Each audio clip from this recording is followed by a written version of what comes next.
Hello, and welcome to Storytime with Speech and Smile. I'm Miss Stephanie, and I'll be reading your story today. Today's story is called Princess Naomi Helps a Unicorn.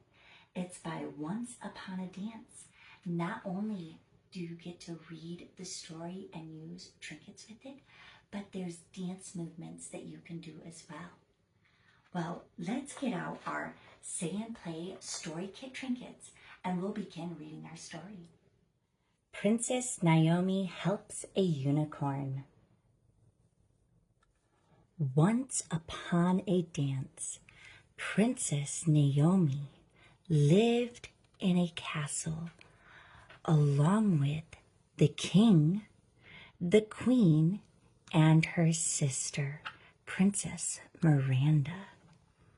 Naomi loved her home, and she appreciated all the extra space, especially during sister squabbles. Most of the time, the sisters' friendship was as solid as the castle, made from the strongest stones in the kingdom. But one morning, the sisters argued over every little thing. It started at breakfast, when Miranda spilled the milk and there wasn't any left for Naomi's cereal. Then Miranda insisted on loudly singing Naomi's least favorite song.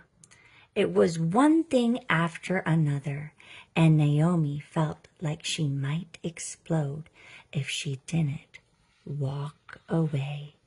She stormed out of the castle, closing the front door behind her with a satisfying thud. Naomi headed straight to the stable to visit her horse, named Entourant. She knew seeing him would make her feel calm and make her anger seem less important. Entourant was sweet, strong, and quirky. He could gallop forward, of course, but he could also gallop sideways and even enjoyed spinning around. That's why he was named Entourant, which means while turning in French. Entourant was fast, crazy fast. Sometimes while riding her horse, Naomi imagined powerful wings slicing the air because flying seemed the only explanation for his speed. The air whipping around Naomi helped quiet her anger. They were galloping along when the princess saw a purple dot in the distance. She guided Entourant to check it out. The purple dot turned out to be a unicorn. Naomi picked up the unicorn's front leg. It fell to the ground. She tried a hind leg. Same thing. Naomi saw poppies nearby. Had the palace gardener said poppies make unicorns sleepy? Naomi wasn't sure how to wake the unicorn, but she hoped cold water might do the trick. She went to a nearby lake, scooped up some water, and flicked a few drops on the motionless creature. What would she do if the unicorn didn't wake up? With a soft snort, the unicorn fluttered awake.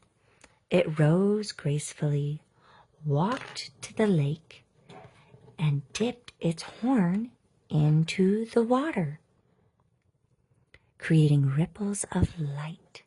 Naomi stared in awe as the unicorn lifted its glowing horn. Then it stood up on its hind legs and started drawing half circles in the dirt with its hoof. "What are you riding?" Naomi asked, leaning forward. The unicorn looked frustrated.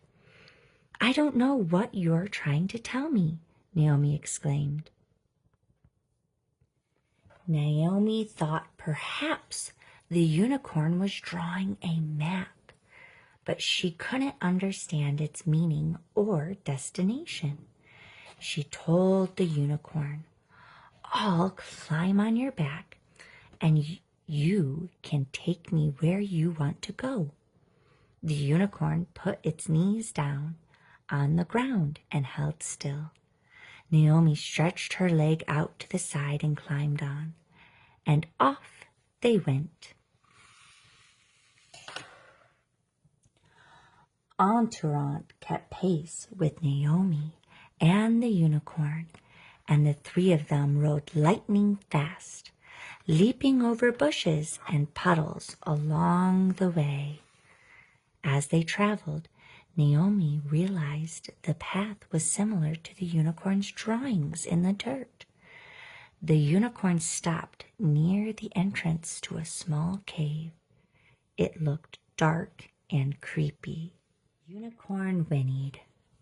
Naomi heard a response from inside that sounded similar to the unicorn's call, but at a higher pitch. Maybe it was a smaller unicorn. Could it be trapped? The unicorn motioned for the princess to go inside. Naomi summoned her courage and headed into the darkness. The cave had a low ceiling, and Naomi found herself hunched over like an elephant. Ouch! Naomi had hit her head on something hard. The ceiling was getting lower and lower. Naomi's heart pounded as she dropped to her knees and crawled deeper into the tunnel.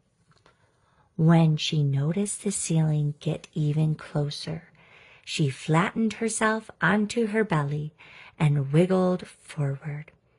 She saw a faint glimmer of light ahead.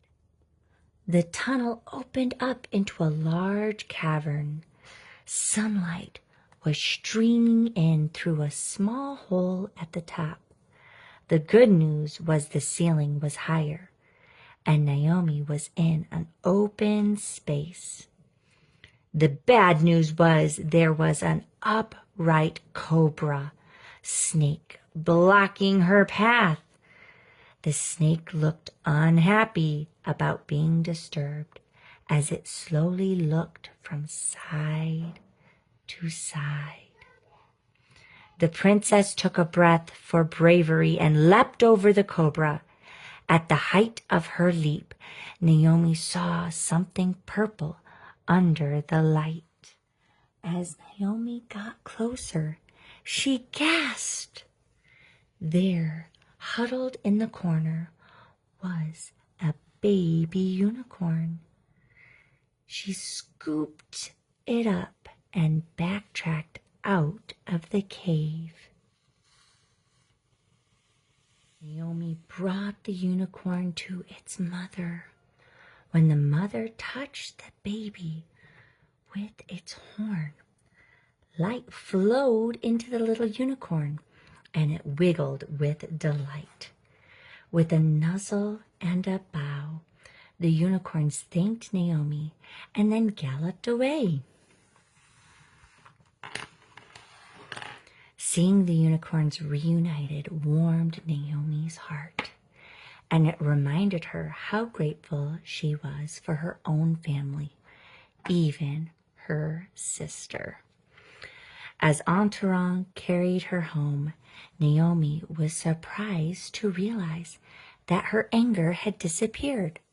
She felt a surge of happiness and love for her sister, and she couldn't wait to tell Miranda about the incredible adventure. The end. The end. My grandpa always ended stories this way, and I like to share the fun.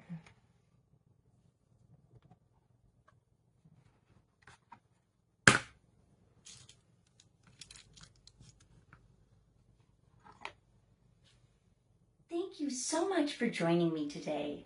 I loved reading Princess Naomi Helps a Unicorn to You. It was so fun to see the different dance movements that we could do. And also use our Say and Play Story Kit trinkets. We have many Say and Play story kits to choose from at speechandsmile.com. Why don't you go ahead and check those out and tell me what story and story kit you would like to see me use next. And until next time, make it a great day.